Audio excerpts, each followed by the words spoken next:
Hello friends, once again welcome back to your own YouTube channel learning need. और जैसा कि आपको पता है कि आपकी इंग्लिश की क्लास शाम को 5 बजे रेगुलर चल रही है। तो यहाँ पे जैसा कि हम लोगों ने डिस्कस कर लिया था कि हमें कहाँ से स्टार्ट करना है, कैसे इंग्लिश को पढ़ना है कि कम टाइम में जिन लोगों को इंग्लिश बिल्कुल नहीं आती है वो भी सीख सकते हैं। क्योंकि इंग्लिश ग्रामर देखिए अब समय की मांग है कि सीखना पड़ेगा, पढ़ना पड़ेगा। और हर एग्ज़ाम में धीरे धीरे ये कंपलसरी होता ही जा रहा है, जैसे कि सुपर टेट का एग्ज़ाम है ना।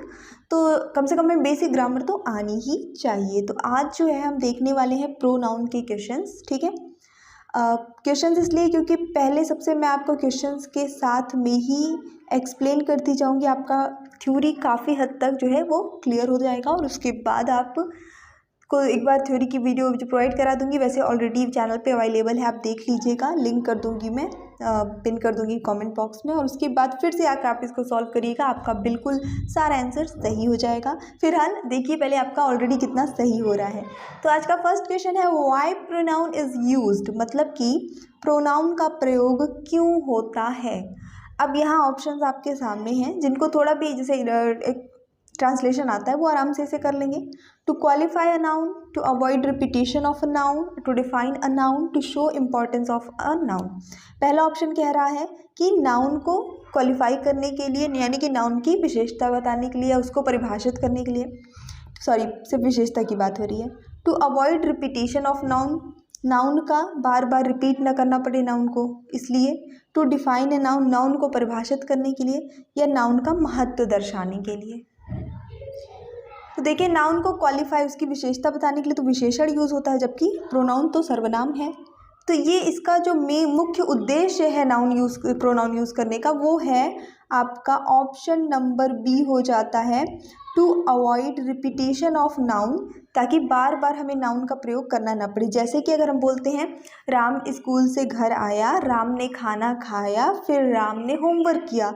हम इसको जब प्रोनाउन यूज़ करते हैं तो क्या होगा, राम स्कूल से घर आया, फिर वह खाना खाया, फिर वह होमवर्क किया, तो वह यूज़ कर ले रहे हैं, हमें बार बार राम यूज़ करना नहीं पड़ रहा है।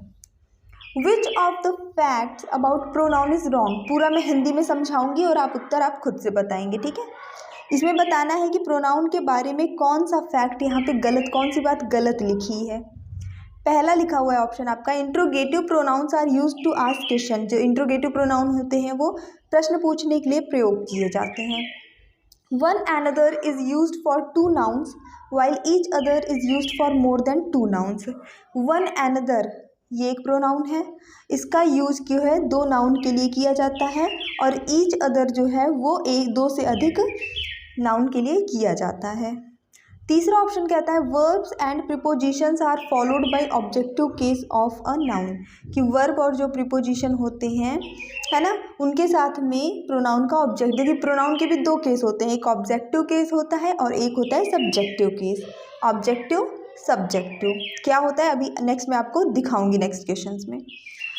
तो इनके साथ ऑब्जेक्टिव केस लगता है। This, that, these, those are demonstrative pronoun used for demonstrate something और समवन, यानी कि ये सारे जो प्रोनाउन है वो डिमॉन्स्ट्रेटिव प्रोनाउन है, यानी किसी चीज़ को दर्शाने के लिए, दिखाने के लिए, उसकी तरफ इंगित करने के लिए प्रयोग किए जाते हैं।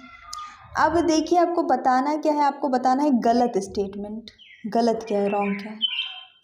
तो यहाँ पे देखिए आपका जो ऑप्शन नंबर 2 है, बी, वो गलत है। क्यों, वन एनदर का यूज़ जो है वो दो से अधिक नाउन के लिए किया जाता है इसके लिए, और ईच अदर का यूज़ जो है वो दो नाउन के लिए किया जाता है। यहाँ उल्टा लिखा हुआ था, बाकी सारे जो है वो सही है, हिंदी में आपको इसकी समझा चुकी हूँ। Which of the sentence is correct, इसमें से सही सेंटेंस क्या है। अब जाहिर सी बात है हम प्रोनाउन देख रहे हैं तो प्रोनाउन पे ही आपको फोकस करना है, जो गलती होगी प्रोनाउन में ही होगी। 3 गलत है, 1 सही है। My brother is older than her, her is older than my brother is older than she, none of these is correct, यानी कि इनमें से कोई भी सही नहीं है। तो चलिए देख लेते हैं, यहाँ पे जो सही है वो आपका ऑप्शन नंबर ए हो जाएगा, my brother is older than her, यानी मेरा भाई जो है उससे बड़ा है। अब यहाँ पे बाकी की गलत क्यों है, क्योंकि यहाँ हर इज ओल्डर, हर जो है वो एक ऑब्जेक्टिव प्रोनाउन है। देखिए 2 प्रकार के प्रोनाउन मैंने बताए, सब्जेक्टिव, ऑब्जेक्टिव। ये जो सब्जेक्ट की जगह पे प्रयुक्त होते हैं प्रोनाउन वो सब्जेक्टिव होते हैं, बाकी सेंटेंस में बीच में जो आते हैं वो ऑब्जेक्टिव होते हैं। ठीक है, आया समझ में। तो यहाँ पे हर जो है वो ऑब्जेक्टिव, जैसे कि यहाँ पे ऑब्जेक्टिव रूप में यूज़ हुआ है, लेकिन यहाँ पे ये इसे सब्जेक्टिव की जगह पे उठा के रख दिया है तो गलत है, यहाँ शी होना चाहिए था। ठीक है, दूसरे में यही गलती कर दिया है कि शी तो सब्जेक्टिव प्रोनाउन है, ये सबसे पहले लगना चाहिए, बाद में अगर लगाना है तो शी की जगह हर लगता है ना। तो ये गलतियाँ थी इन दोनों में। देखेंगे अगला प्रश्न। Both are needed to unlock the wallet. Okay, which pronoun is the word both in the sentence. Both शब्द कुल मिला के ये सीटेट की तरह आपका टाइम वेस्ट किया हुआ है। सिंपली ये पूछा है कि बोथ जो है वो किस तरह का प्रोनाउन है। सेंटेंस इसलिए दे दिया है ताकि आप उससे भी अपना एक अंदाज़ा भी लगा सकें। Indefinite pronoun, distributive pronoun, reciprocal pronoun, demonstrative pronoun. तो यहाँ पे बोथ आपका इनडेफिनिट प्रोनाउन जो है वो हो जाता है। अगला प्रश्न देख लेते हैं। You, she and I will have reached our home. Which of these pronoun is not in subjective case. इतने सारे आपके ऑप्शंस लिखे हुए हैं, आपको बताना है इनमें, ये आप देखिए सेंटेंस में यूज़ हुए हैं 4 प्रोनाउन, इनमें से कौन सा जो है वो सब्जेक्टिव केस में नहीं है। अभी मैंने आपको बताया ऑब्जेक्टिव क्या है और सब्जेक्टिव क्या है। तो जो सब्जेक्ट की जगह लगा करता है, देखिए सेंटेंस में सब्जेक्ट की जगह में ये 3 लगे, ये 3 सब्जेक्ट हैं, इनके बारे में बात हो रही है, तो ये तो सब्जेक्टिव हो गए। और उसके बाद जो प्रोनाउन यूज़ हुआ है वो जो है आपका सब ऑब्जेक्टिव केस। तो यहाँ पे सही आंसर ही हो जाएगा, क्योंकि क्वेश्चन बोला है नॉट, कौन सा सब्जेक्टिव नहीं है, यानी कि ऑब्जेक्टिव है। Identify which types of pronoun underlined word belongs to. Underline इसमें कुछ है नहीं, मैं आपको बता दूंगी कि कौन सा आपको अंडरलाइन करना है, मैं कर दूंगी यहाँ पे। The man who is in green shirt is man of the match, यानी कि वो आदमी जो हरे शर्ट में है वही मैन ऑफ द मैच है, आज का मतलब जो कुछ भी है। तो यहाँ हु जो है वो किस तरह का प्रोनाउन है। इंट्रोगेटिव प्रोनाउन है, एम्फैटिक है, इंडेफिनिट है, रिलेटिव है। तो यहाँ पे हु का प्रयोग प्रश्न पूछने के लिए नहीं किया जा रहा है। वैसे तो हु का शाब्दिक अर्थ आपका हो जाता है कौन, पर यहाँ प्रश्न नहीं पूछ रहा है कि कौन मैन ऑफ द मैच है, बल्कि बता रहा है एक आदमी खड़ा है, वो उसने ग्रीन शर्ट पहनी है, वह आदमी जो, यहाँ पे हु का मतलब है जो, तो यानी कि एक रिलेशन बना रहे हैं हरे शर्ट और मैन ऑफ द मैच के बीच में, कि वह आदमी, कौन आदमी मैन ऑफ द मैच है, जो ग्रीन शर्ट पहना है, जिसने ग्रीन शर्ट पहनी है, जिसने, जो। तो यहाँ पे ये रिलेटिव प्रोनाउन हो जाता है, एक रिलेशन स्थापित कर रहा है हरे शर्ट और उस आदमी के बीच में। ठीक है। Find the error. The girl and her cat who had entered my house were locked। तो यहाँ पे देखिए आप एक सेंटेंस लिखा है जिसको 3 टुकड़ों में बांटा गया है, आपको बताना है किसमें कुछ त्रुटि है, गलत है।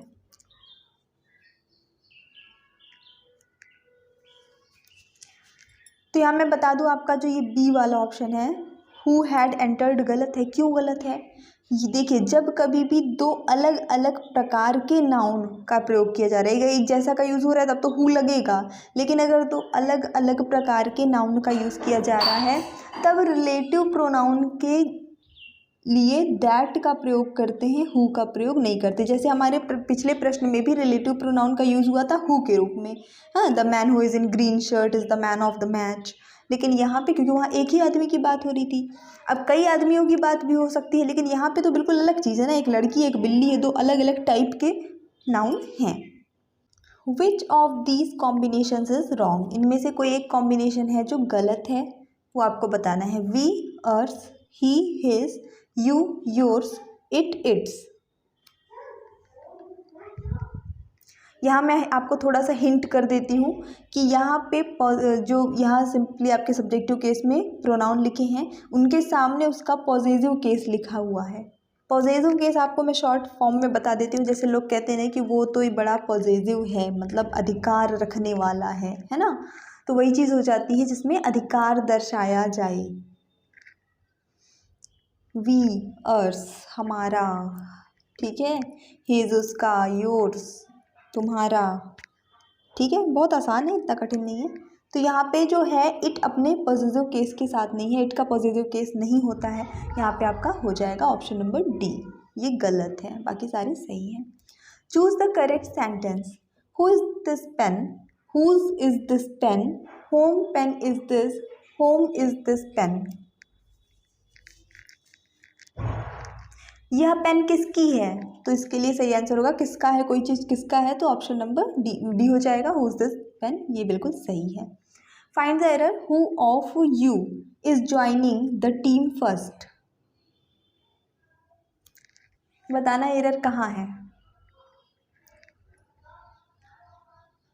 तो देखिए यहाँ पे एक चॉइस दिया जा रहा है ना, कि तुम में से सबसे पहले टीम को कौन ज्वाइन करना चाहेगा। और जब कभी भी चॉइस दी जा रही हो, कई लोगों में से किसी मतलब एक को चुनना हो, वो उनको खुद चॉइस दी जा रही है, तो वहाँ हु का नहीं विच का यूज़ करते हैं। Which of you is joining the team first, ठीक है। तो इस वजह से आपका ऑप्शन नंबर ए वाला है, ये वाला पार्ट एरर वाला है। Which of the following sentence has a reflexive pronoun. इसमें किसमें रिफ्लेक्सिव प्रोनाउन है, यानी रिफ्लेक्सिव प्रोनाउन मतलब होता है जो किसी चीज़ को रिफ्लेक्ट कर रहा हो, वापस से दिखा रहा हो। जैसे मैं अपना काम स्वयं करती हूँ, तो यहाँ पे स्वयं जो है खुद करने की बात जो हो रही है, जो है वो रिफ्लेक्सिव प्रोनाउन हो गया, ठीक है। मैंने हिंदी में हिंट कर दिया, इंग्लिश में गेस करिए फटाफट से। Earth is a vast country, I can do it my self, the officers acquitted themselves well during the crisis, in both sentence B and C।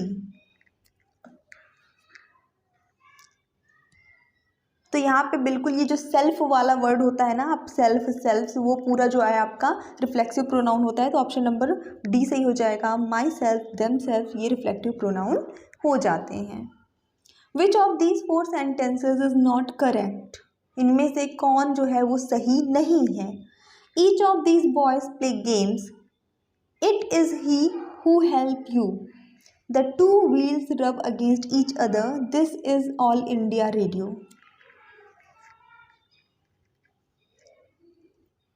Hindi समझने की ज़रूरत नहीं, सिर्फ प्रोनाउन देखिए, प्रोनाउन का क्या रूप प्रयोग हुआ है, ठीक है। बहुत आसान है, इतना मतलब इतना आसान भी नहीं है। अगर आपको इंग्लिश, जैसे जिनकी इंग्लिश अच्छी है पहले से ही, उनके लिए बस ये प्रैक्टिस सेट हो गया, लेकिन जिनको इंग्लिश वीक है उनको ये पढ़ने की ज़रूरत है। इसकी थ्योरी पढ़ाऊँगी, आप कमेंट करिएगा कि थ्योरी इस वीडियो में कम से कम आज की डेट में 200 व्यूज़ आएंगे, तभी मैं आपको थ्योरी प्रोवाइड कराऊँगी, क्योंकि बहुत मेहनत करती हूँ और फिर बहुत डिमोटिवेशन टाइप का फील होने लगता है हमें भी कहीं ना कहीं। सो प्लीज़ सपोर्ट करिए थोड़ा। तो यहाँ पे देख लेते हैं, ऑप्शन नंबर ए जो है वो गलत है। क्यों गलत है, देखिए each of these boys, each यहाँ पे जो है कहीं ना कहीं से कह सकते हैं कि एक दर्शाता है, डिस्ट्रीब्यूटिव प्रोनाउन है। ईच जो है डिस्ट्रीब्यूटिव प्रोनाउन है, क्योंकि जब ईच शब्द लगा देते हैं तो प्रत्येक हो जाता है इसका। प्रत्येक मतलब कि बहुत सारे लोग हैं और सभी को एक एक, सभी को एक एक, ठीक है, ये हो जाता है। तो डिस्ट्रीब्यूट हो रहा है, बट रहा है, डिस्ट्रीब्यूशन मतलब बांटना, ठीक है। तो यहाँ पे ये डिस्ट्रीब्यूटिव प्रोनाउन है। अब जब डिस्ट्रीब्यूटिव प्रोनाउन, ये रूल है, रूल पढ़ाऊँगी आपको मैं, जब डिस्ट्रीब्यूटिव प्रोनाउन के बाद ऑफ लगा हो और उसके बाद जो भी नाउन है वो प्लूरल नंबर है, यहाँ पे प्लूरल है, बहुवचन है, तो हमेशा आपका जो वर्ब यूज़ होता है वो सिंगुलर नंबर का यूज़ होता है, यानी कि उल्टा हो जाता है। ईच के साथ में प्लूरल लगा हो तो वर्ब सिंगुलर हो जाता है। तो सिंगुलर वर्ब प्ले का क्या होगा, प्लेज होगा, ऐसे लगाएंगे आप यहाँ पे, ठीक है। आई जस्ट होप कि छोटे छोटे रूल्स आप क्वेश्चंस में ही याद करते चलेंगे। और एक क्वेश्चन और देख लेते हैं फटाफट से। This is comfortable shoes therefore do not look so good. ये बहुत आरामदायक जूते हैं, इस वजह से ये सुंदर नहीं दिखता व्हाटएवर। बहुत आसान है, ये बहुत आसान है। किसमें गलती है, तो पहले वाले में गलती है। क्यों, क्योंकि देखिए शूज़ जो है प्लूरल है, बहुवचन है, शू होता है, सिर्फ अगर एस काट देंगे तो एक वचन हो जाएगा। प्रेस लगा है ना, तो ये पूरा पेयर की बात हो रही है। तो अब क्योंकि बहुवचन है तो बहुवचन के साथ दिस कहाँ लगेगा, दीज लगेगा ना, दीज आर, दिस इज नहीं लगेगा, दीज आर कंफर्टेबल शूज़। समझ गए ना। तो इस वजह से ये वाला आपका पॉइंट जो है वो गलत है। तो अगर आपको आज का सेशन पसंद आया हो, प्लीज़ ज़रूर लाइक करिए, थोड़ा शेयर कर दीजिए आप सभी लोग अपने ग्रुप्स में, एंड थोड़ा मोटिवेशन, क्योंकि बहुत लंबा गैप हुआ है, सो डेफिनेटली मोटिवेशन की ज़रूरत देखिए सबको होती है, हमें भी है। और अपना प्यार और अपना सपोर्ट बनाए रखिए, कमेंट ज़रूर करा करिए, लाइक ज़रूर किया करिए, बहुत मैटर करता है ये हमारे लिए। So thanks for watching, keep studying and bye bye.